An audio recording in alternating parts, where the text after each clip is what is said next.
тот же самый, скажем, функционально аналогичный элемент костюма – это Византия,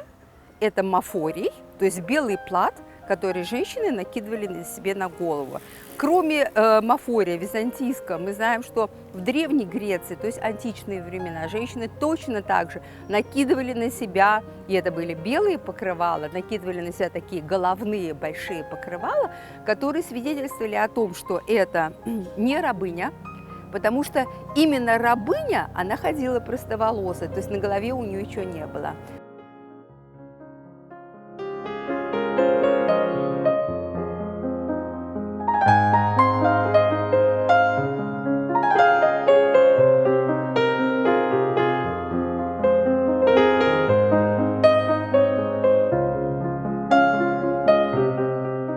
Мы видим вот это вот прослеживание традиций, начиная с античного времени, когда благородные женщины, не рабыни или не женщины свободного поведения, они обязательно должны были иметь, и причем это большей частью был головное такое покрывало, которое было большей частью именно белого цвета.